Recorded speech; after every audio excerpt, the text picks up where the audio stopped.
Welcome back, Honors. Welcome back to it. Welcome back to your flipped classroom and our discussion of the Renaissance, right? So we're now getting into really deep our discussion of the Renaissance, right? And remember, do not forget, your art presentations start when? Tomorrow, right? Your art presentations start tomorrow. You need to make sure you're coming ready, coming prepared, having that note card front and back that you're allowed to have up there and stuff like that, and be ready to give us an in-depth discussion and a very good art analysis presentation about your designed artwork, right? Can't wait to hear about Layla Malloy's Melancholia 1. Can't wait to hear about Haley Ruther's Brunelleschi's Dome, right? But the thing that we need to start off with is the stuff that we started off in class with today. Now, for those of you who were in class today, the 10 of you that were in class today, make sure you can go ahead and kind of re-listen to this if you want to, just to get another kind of description of it or whatever, but it is going to be a little bit condensed, right? We're going to be a little bit condensed. We're going to kind of move a little bit faster than we did in class today, because in class today we took a long time to talk about the hell into Dante's Divine Comedy and blah, blah, blah. But the big thing about that you got to understand is before we even start making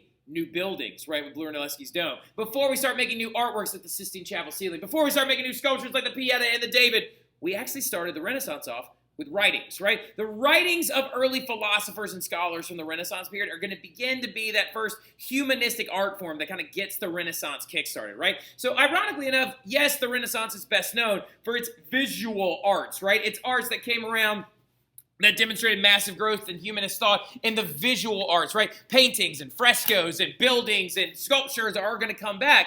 But writing was the first step to the Renaissance, right? Philosophy and scholarly articles are going to return. People are going to write guidebooks for men and women to achieve success. And another big thing about it is we're just going to begin to branch out a little bit, right? We're going to not necessarily just have the Bible as an available option of reading material. We're going to start translating things into other languages that are not just Latin and things like that, right? But to start our entire discussion off, you always begin your discussion of Renaissance writings with this guy, the big dumb ox himself, St. Thomas Aquinas. Why is he called the big dumb ox? Because he was quiet and reserved, and a very large person, right? A very big guy who apparently used to walk around his monastery very quietly and stuff like that while taking vows of silence, right? And we talked about this in class today, right? We discussed like how vows of silence are very early, like kind of very important to early like monks and nuns, and their vows of silence like gave them time to study or interpret and actually also to copy manuscripts, right? A big way that they actually did this was they would copy the Bible over from one copy to another, and that's why a big reason why you can actually see that the Bible inside of his hands right here is a handwritten one. So that's an important thing to kind of keep in the back of your mind. Well, St. Thomas Aquinas is also one of our earliest Renaissance thinkers,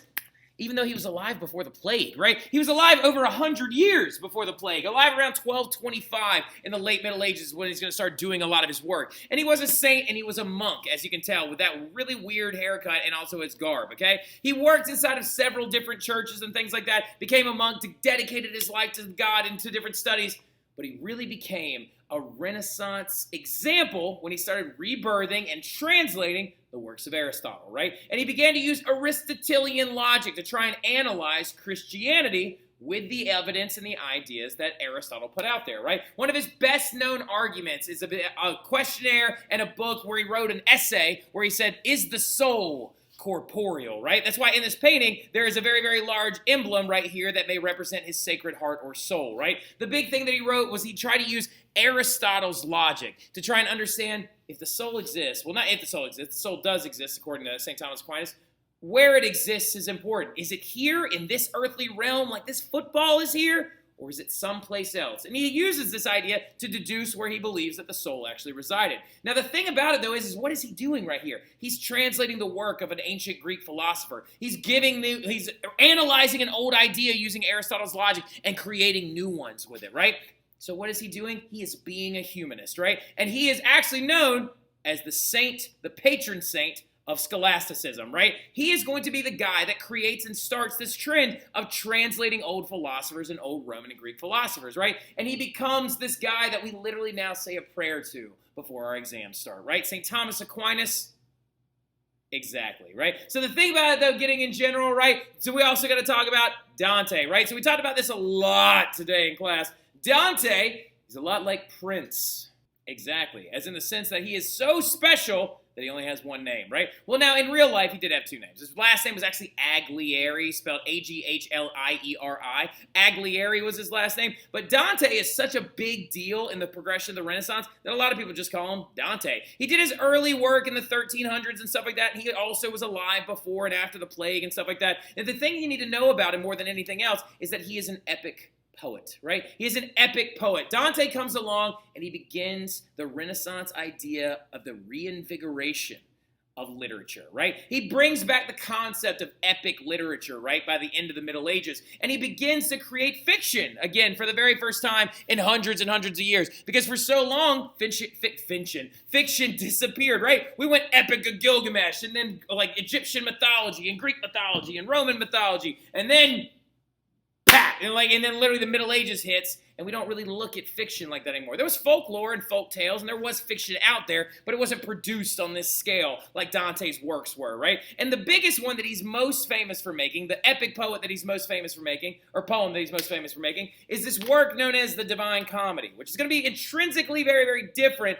from Roman epics and Greek epics like the Odyssey or the Iliad or Virgil's Aeneid and stuff like that you're actually going to analyze in other classes, right? His famous work known as the Divine Comedy is an actually really interesting study, or not even a study, it's a story of him journeying through the afterlife, right? Being guided by his ultimate fanboy crush, Virgil, right? Virgil, that guy I just said like 2 seconds ago, wrote the Aeneid, was an ancient Roman philosopher. But Dante wrote a story where he actually described the idea of Virgil leading him through the layers of the afterlife. He goes through 3 different places: the Inferno, Purgatorio, and Paradiso, right? Make sure you need that. You need that, all right? Inferno, Purgatorio, Paradiso, right? Inferno is the first set of chapters. That's hell, right? 333 cantos on the first set, okay? The second one, by the way, Mr. Madrano's life goal is to learn how to read this thing in Italian. What a humanist man that guy is, right? So looking at the entire thing, though, the Inferno is his journey through hell with Virgil, right? Seeing all the sights, looking at all the things, and this is actually a map. Shout out Olivia Meyer, shout out Elena Savage. This map of hell was actually drawn by none other than Botticelli. The same artist that did y'all's artwork did this map of Dante's Inferno, right? And he actually journeys through hell with him, goes through limbo and goes through the lustful phases, and also then goes past the wall of Dis, which is actually right there, and the wrathful wall and sins of people, right? Right there is a river of blood that apparently, like, in this wrathful circle, Alexander the Great is just like dying and drowning in all the time. Because he wasn't a big fan of Greeks. He actually really liked Romans a lot more. He also has a bunch of priests and cauldrons upside down right here for their sins of simony, which you know all about, right, from Mr. Mathern's class. And the other big thing that you always got to remember is who he has way, way down here. In the pits of hell, in the very, very bottom, he has the devil, who is frozen in a giant block of ice with pairs of bat wings. And every time he flaps them, it hurts him more, freezes him more firmly, right? And apparently because, like, before this all started, when Satan was a beautiful angel and was known as Lucifer, God cursed him, threw him into the, like, ground, created the pit of hell, and made him ugly, right? He has like goat legs, according to Dante, and stuff like that, and bat wings, and like 3 faces on the side of his head, and he has horns, and for the rest of eternity, he has to eat the 3 biggest betrayers. That's right, according to Dante, in the first chapter of the Divine Comedy, when he goes through the Inferno, aka hell, he says that the lowest circle of hell, where Satan is, down here, is reserved for backstabbers, betrayers, and mutineers, right? And that's why actually, apparently, according to Dante, the devil is in hell eating and consuming on these 3 different faces on the side of his head: Judas, Brutus, and Cassius, right? Judas, the man who betrayed Christ, and Brutus and Cassius, the guys that stabbed Caesar in the back, right? So the big thing about it, though, is he then goes forward and he climbs the mountain of purgatory and he goes through heaven. He even meets God. And all of this is actually so he can find this woman he's looking for named Beatrice, right? But this fictional story by Dante is such a big deal because it sets the tone of Renaissance writings going forward and makes it so fictional literature and epic poetry makes a return, right? These writings are phenomenally important, and these are all going to be, all these guys are going to be in the matching section of your test, so make sure you pay special attention, okay? Now, then we've got Petrarch, okay? Now, Petrarch is more of the model, okay? Petrarch is one of the founders of the Renaissance, right? Fun fact, Petrarch actually might have known Dante. His father definitely knew Dante, right? They actually communicated with each other and stuff like that. But Petrarch is his last name. His first name is Francesco, all right? So Francesco Petrarch is one of the founders of the Renaissance and is considered the father of humanism, right? Because he begins to take the ideas of St. Thomas Aquinas, take the ideas of Dante, and mesh them together in the ideas of humanism, right? He loved translating old Roman works. Really starts his works in the early 1340s. Translated Roman texts by people like Livy and Titus and Epicurus and all these other famous Roman philosophers. He even wrote letters to them, right? Even though they were dead for like over 1,000 years, he would be like, Livy, I so forlorn the fact that I was not in your time or you were not in mine, right? He believed that the Romans were the most smart people that ever came around ever. He translated the works of Cicero and Caesar and stuff like that. And he's beginning to bring back or rebirth the ideas of the ancient Romans and the ancient Greeks, right? Which is the entire premise of humanism and what the Renaissance is founded on, right? He also apparently has a very famous work where he climbed a mountain just to see the view, right? So there's this famous story about him where he says, I climbed Mount Venus, right? And Mount Venus is a very, very tall peak outside of Rome, right? And outside of Rome, Mount Venus is like never apparently been climbed since the ancient Roman period, but he climbed to the top of it, not to get closer to God, but just to see the view, right? So like just to see the view that ancient Romans used to look upon all the time, right? Because he wanted to kind of make a humanist effort in and of himself. Now, notice he's breaking away from theology. Now, he did say that apparently, like, if you do things like this, if you climb this mountain, it will bring you closer to God, but it's not about God in and of that essence, right? It's about you, your personal strive, your personal forward, your personal growth, right? Just go up there and just see the view because it exists here in this worldly place. He also, fun fact, is going to be the person that coins the term Dark Ages in reference to the Middle Ages, right?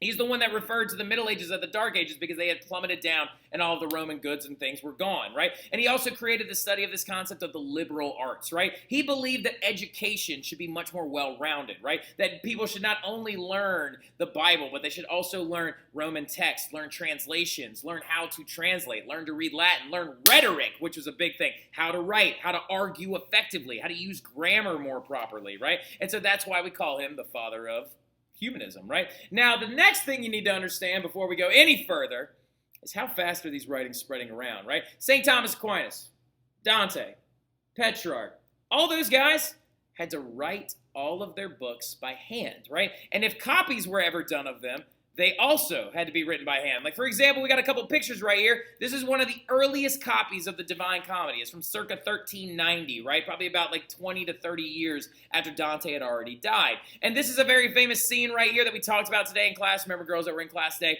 The lion, the wolf, and the leopard came flying down the side of the mountain to tell Dante to back up and turn back. And here's Virgil right here who shows up in the forest and stuff like that. It shows him through hell and stuff like that. Abandon all hope, ye who enter here. I need that sign, Megan Wolf. I need it. All right, so now the big thing about it, though, in general, is that is one of the earliest copies, but look at this, y'all. This is hand decorated. This is all painted and drawn by hand. All of the words are written by hand. All of the manuscripts are done by hand. That makes these books extremely rare. They are handwritten. They are hand decorated. The copies take forever. And write this down, y'all. Books that Dante, Petrarch, and St. Thomas Aquinas wrote were also very expensive, right? Like so, because the thing about it is they were basically works of art in and of themselves. But then something amazing is going to happen. And this bad boy gets invented, right? None other than Johannes Gutenberg's printing press, right? Which shout out Mr. Watterson, because I know apparently he talked to y'all about this.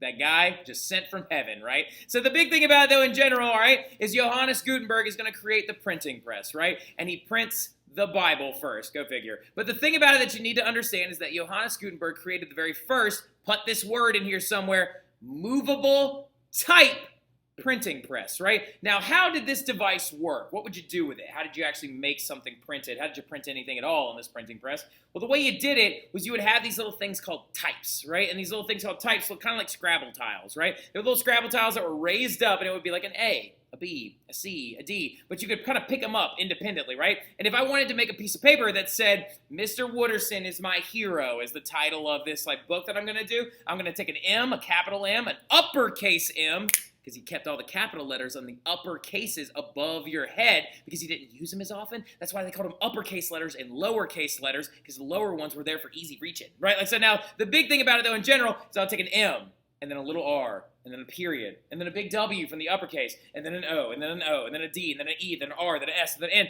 and I would line them all up, give it a space, line all the next word up, give it a space. I would cover it in ink, and then I would put it inside of this device, put a piece of paper right there, and press it, kind of like exactly like a stamp, right? And then I'm going to do it, though, multiple different times. I'm going to do it hundreds of times so I can create a cheaper and more accessible book, right? A text, a better text, right? But it's going to be much cheaper because it's not handwritten anymore. It's not hand-decorated anymore. This is going to cause literacy rates to explode. The printing press is very important, and it's going to be important to the progression of European history for the next several hundred years, right? So looking at this thing as well, Gutenberg's press, though, is it the first one?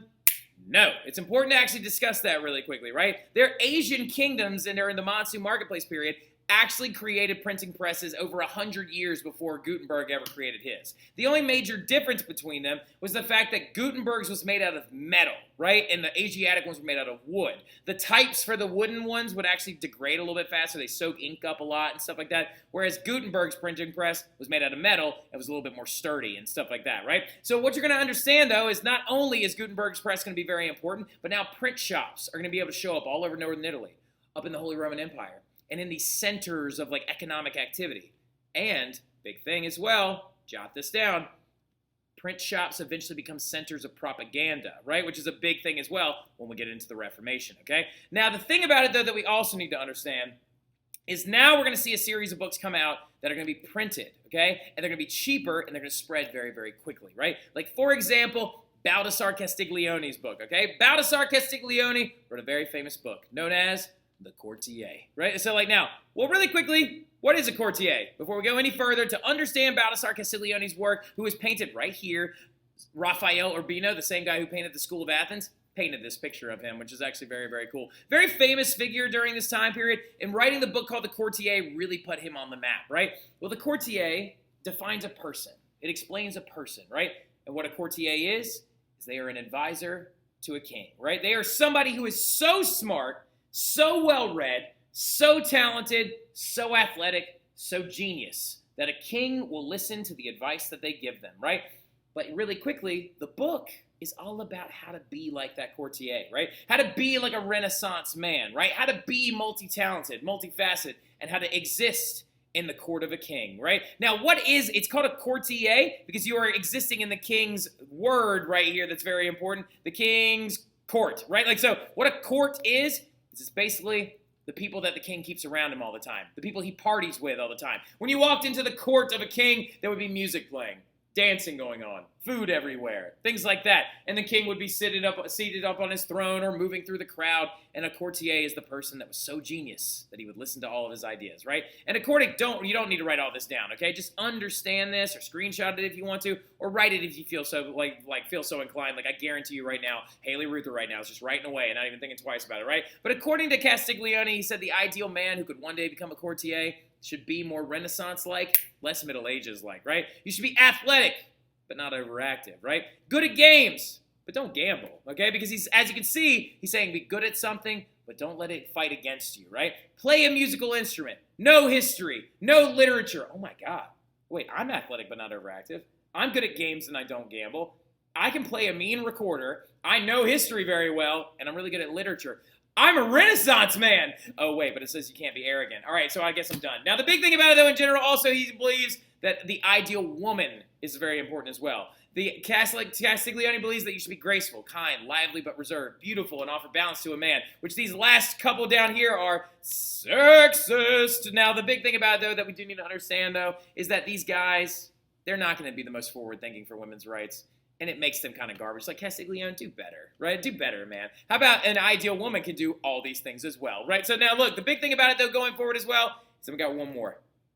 We got one more big one that we got to talk about, and we got to go over him, and we got to make sure you know him, and you got to get after it, and his name is none other than Niccolo Machiavelli. Niccolo Machiavelli is probably the most important out of all these writers outside of Dante, right? I would say Dante and him like rival each other as the same. Dante's the most important writer pre-printing press. Machiavelli is the most important writer post-printing press, because he wrote this right here, this famous book, known as The Prince, right? The Prince by Niccolo Machiavelli is probably the most important writing to come out of the Renaissance in its entire movement, okay? Niccolo Machiavelli, when he wrote The Prince, he tried to explore one philosophical construct.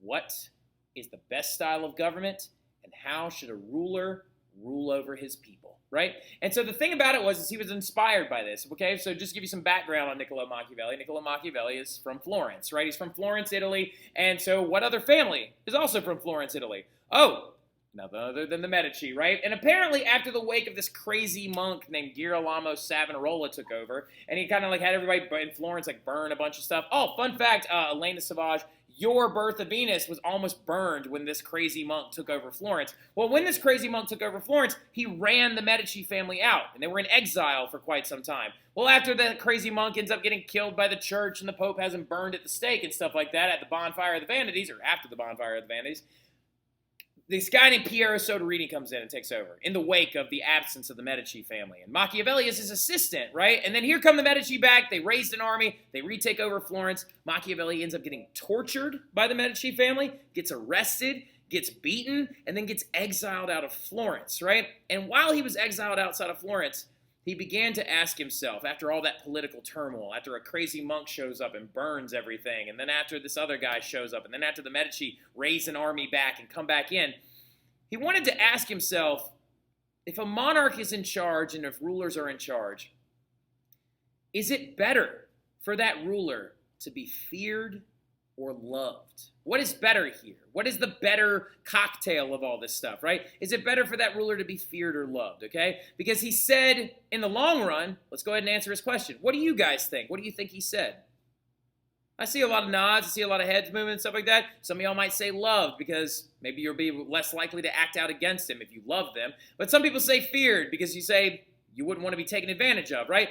Well, the thing about it is Machiavelli said that it's better for a ruler to be both if he can. But if he has to pick one, he needs to be feared, right? Because if you are feared, then you are going to be able to live effectively, rule effectively, and you will always know that the ends will justify the means. What he basically advocated for was a cunning, ruthless ruler, right? Somebody that shows like the qualities of a wolf and a fox, right? Being intelligent and also very kind of malicious at times when they needed to be, right? And so the thing about it, though, is there's one very, very important little quote that goes along with this as well, okay? He said that, yes, a ruler must be feared or loved. Yes, whatever. You should be both, but it's better to be feared.